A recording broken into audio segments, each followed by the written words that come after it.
ঈদের উৎসবের মরশুমে 3 দিন ধরে নেই বিদ্যুৎ এলাকায়। বিদ্যুৎ থাকলেও লো ভোল্টেজের কারণে প্রচন্ড গরমে নাজেহাল হচ্ছেন এলাকার সাধারণ মানুষ। সমস্যার কথা বিদ্যুৎ দপ্তরে বারংবার জানিয়েও মেলেনি প্রতিকার। তাই মঙ্গলবার সকালে এক প্রকার বাধ্য হয়ে পথ অবরোধ করে বিক্ষোভ দেখালেন এলাকাবাসী।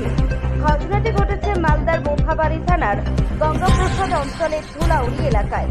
Bureau report, NB Bangla media. গ্রামে দীর্ঘদিনের একটা কারেন্টের অসুবিধা। এখন প্রায় মোটামুটি 3 দিন থেকে আমাদের গ্রামে ঠিক সার্ভিস নেই। আমাদের সার্ভিস নেই মানে বাচ্চা কাচ্চা থাকতে পারে না। আরও গ্রামে আমাদের একটা মানে অনুষ্ঠান ছিল বিদ্যুৎ জোহা, যেটা তার মধ্যে বাড়িতে বাচ্চা কাচ্চাদের পড়াশোনা ঠিকঠাক হয় না, কেউ থাকতে পারে না এত গরমের মধ্যে। খুব অসুবিধা। এটা আজকের না, দীর্ঘদিনেরই অসুবিধা। এর আগে অনেক নেতা নেতৃত্বকে বলা হয়েছে, কিন্তু কাজ হয় না আমাদের।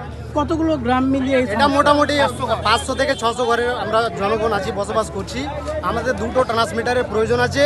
আমরা অনেকবার বলেছি, বলা সত্ত্বেও হয়নি। তার জন্য আমরা এর আগে ইলেকট্রিক অফিসে এসএসকে বলা হয়েছে, এসএসকে আমরা যারা মানে গ্রামের নেতৃত্ব পার্টি লেভেল আছে তাদেরকেও বলা হয়েছে, হবে বলছে কিন্তু হয় না।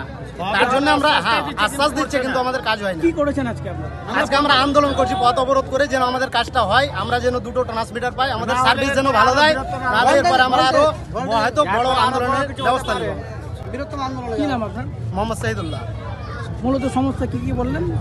2টো ট্রান্সমিটারের প্রয়োজন, আমাদের সার্ভিস লাইন যেন আমরা ভালো পাই, ফুল ভোল্টেজ পাই, এটাই আমাদের দাবি। কোন জায়গায় এটা করেছেন? এটা ধুলাউড়ি স্ট্যান্ড। এটা ধুলাউড়ি স্ট্যান্ড। এখন পর্যন্ত ওই অনুষ্ঠানের পরে মানুষের বাড়িতে একটা মাংস আছে, সমস্ত কিছু আছে। এখন সারা রাত লাইন নেই। কতক্ষণ ধরে লাইনটা নেই? সারা রাত 3 দিন থেকে লাইন নাই।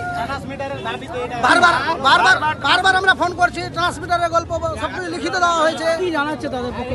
আমাদেরকে এখন পর্যন্ত বলছে যে গাড়ি নেই, রাত 10টার পরে কোনো গাড়ি থাকে না, কোনো অফিসার গুরুত্ব দেয় না, কেউ গুরুত্ব দেয় না। এবং কি করবেন আজকে? আমরা লাস্ট আমাদের দাবি হলো ট্রান্সমিটার দিতে হবে আমাদেরকে, এবং 2টো ট্রান্সমিটার দিতে হবে, এবং ভোল্টেজ ফুল দিতে হবে। তা না হলে কি করবেন? তাহলে আমরা এরকম পথ অবরোধ হচ্ছে, তার যে আরো বৃহত্তম আন্দোলনে আমরা কোথায় পথ অবরোধ করেছেন? আমরা ধুলাউড়ি স্ট্যান্ড, আমরা এর যে বৃহত্তম আন্দোলনে আরো যাওয়ার। আপনি এলাকাবাসী? আমি এলাকাবাসী। কি নাম? আব্দুল করিম।